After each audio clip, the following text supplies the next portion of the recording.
बगैर एक मौजूद के कोई वजूद नहीं बन सकता। वो वजूद चैतन्य शक्ति है, वह समूह मुतलक है और छोटे से छोटे ज़र्रे में भी मौजूद है। जहाँ से जो शक्ति पैदा होती है वह नीचे सब जगह होती है, उससे ऊपर वह शक्ति उस रूप में मौजूद नहीं है। चैतन्य शक्ति अपने मंडल में एक रस है, बाकी मंडलों में सर्वव्यापक है। हर एक परमाणु में शक्ति का केंद्र है। बिना समूह बने हुए कोई कार्रवाई नहीं हो सकती, सिवाय सत्य देश के, और सब जगह भ्रमण और परिक्रमा है। सत्य देश चैतन्यता की अधिकता की वजह से अडोल है और रचना का पेंडा चैतन्यता की कमी की वजह से बेहरकत है। संत मत में सिर्फ एक बात मान ली जाती है और वो ये है कि एक मौजूद था और सब उससे वजूद में आए। जो कुछ रचना हुई सब उसी एक मौजूद का ज़हूर है। उस एक मौजूद का वजूद मानना पड़ेगा, फिर सब नतीजे और कायदे उससे निकल आते हैं। असल में ये महज अक्ली दलील के लिए किसी चीज़ को मान लेने की तरह नहीं है। ये तो स्वयं सिद्ध और स्वयं सत्य बात है। अगर कोई मौजूद न होता तो ये रचना और आफरीनिश जो हम देख रहे हैं कहाँ से आई? कुछ नहीं में से तो कुछ नहीं निकल सकता। कोई चीज़ मौजूद हो उसी में से तो कुछ निकल सकता है। कुछ नहीं का तो कयास नहीं कर सकते।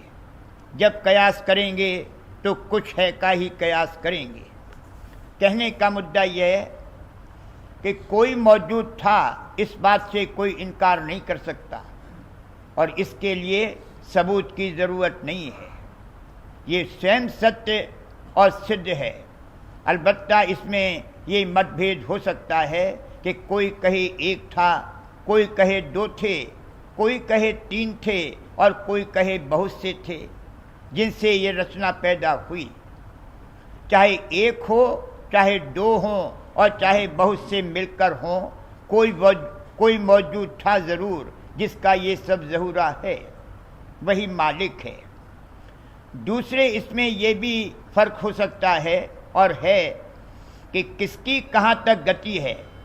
जहाँ तक जिसकी गति है उसके परे वो नहीं जा सकता और वहाँ का धनी ही नीचे की रचना का मालिक है। जहाँ तक जिसकी गति होगी, यानी स्थूल शरीर द्वारा या ज्ञान इंद्रियों द्वारा या अकल और बुद्धि द्वारा या कयास के ज़रिए से जहाँ तक जा सकता है वहीं तक की मालूमात कर सकता है और उसी के मुताबिक एतकाद, यकीन और ईमान कायम होगा, जिसको मत कहते हैं। सिर्फ एक चैतन्य शक्ति है और वह परिपूर्ण और समूह रूप है, वह समूह मुतलक है। सिर्फ एक उसका वजूद मुतलक है और बाकी सब वजूद तनास्पद से है। रचना में नीचे से नीचे तक हर जगह वो चैतन्य शक्ति मौजूद है। कमी वेशी का फर्क तो ज़रूर है, मगर चैतन्य से रहित कोई नहीं है। ये जो कहा है कि मालिक को सबका ज्ञान है, तो कोई अलल टप्पू ये बात नहीं है, क्योंकि अंश रूप में वह सब जगह मौजूद है, इसलिए उसको सर्व ज्ञान है। मिसाल के तौर पर जिसका हमको ज्ञान होता है उसमें और हम में कोई चीज़ मुश्तरक ज़रूर होनी चाहिए, वरना हमको उसका ज्ञान कदापि नहीं हो सकता। काली से काली चीज़ में भी रोशनी मौजूद है, अगर हमको उसका दृष्टि का ज्ञान होता है। अगर वह रोशनी न फेंके तो हम उसको नहीं देख सकते। इसी तरह से चैतन्य शक्ति सब जगह एक ज़र्रे तक में मौजूद है, इसलिए मालिक को सारी रचना की खबर और ज्ञान है।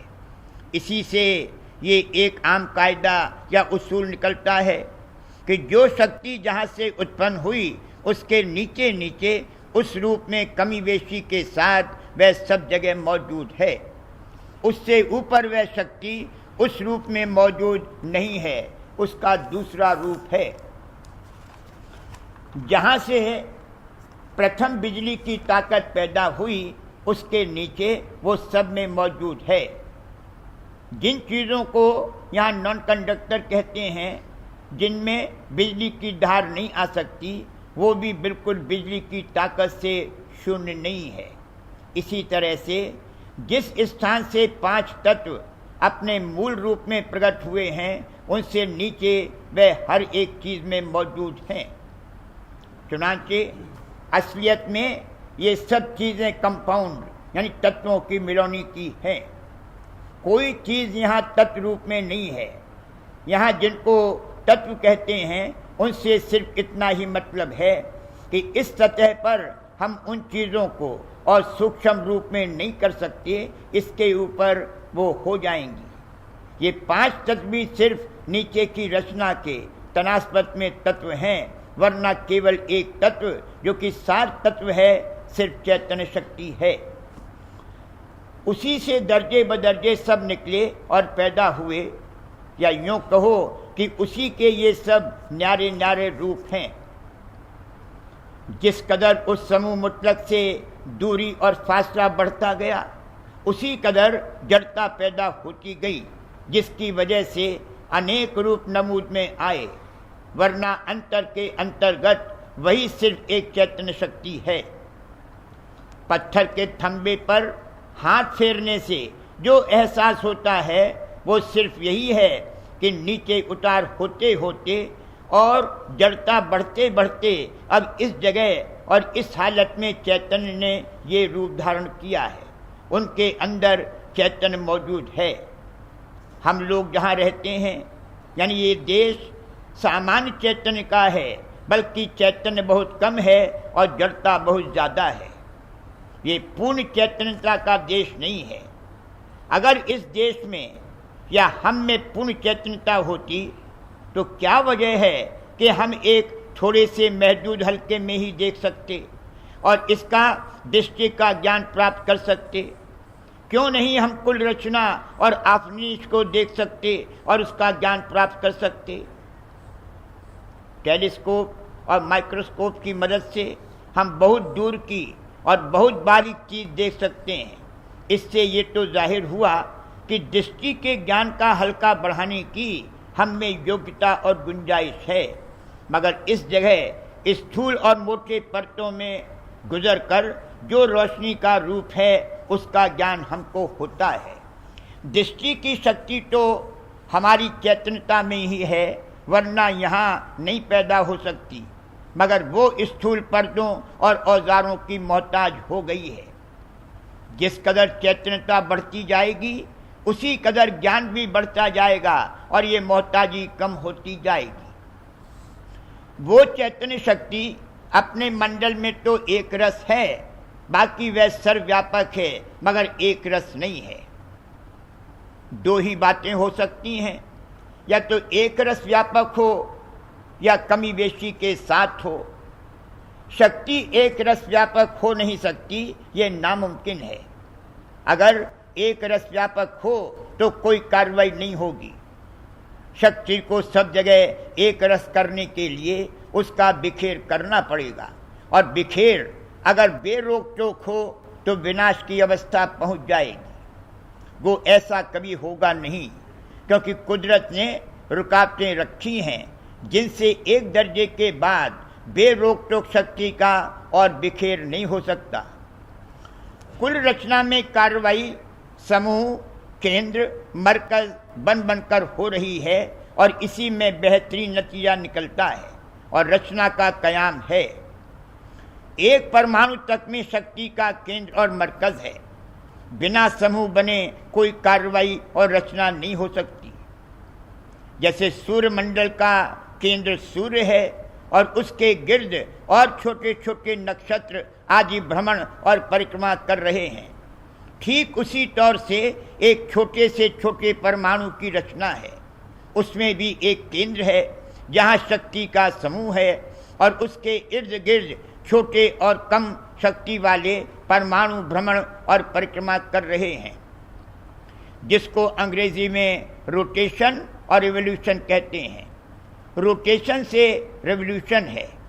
परिपूर्ण अवस्था में जहाँ की सर्व ज्ञान, रस और सुख स्वयं प्राप्त है, रोटेशन यानी स्वयं भ्रमण, और रिवोल्यूशन यानी परिक्रमा नहीं है।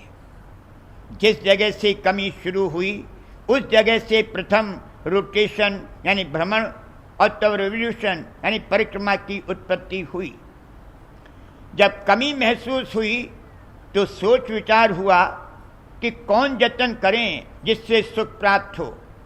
यही सोच विचार करना अपने आपे के गिर्द घूमना है, जिसको रोटेशन या भ्रमण कहते हैं।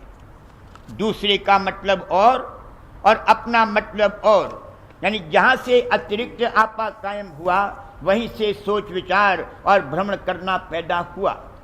अपने से विशेष शक्ति वाले से जितने हल्के में शक्ति आती है और हम उसको ले सकते हैं, उस हल्के के बाहर हम न होने पाएं, उसके अंदर रहें ताकि उससे शक्ति प्राप्त कर सकें, वास्ते सुख हासिल करने के।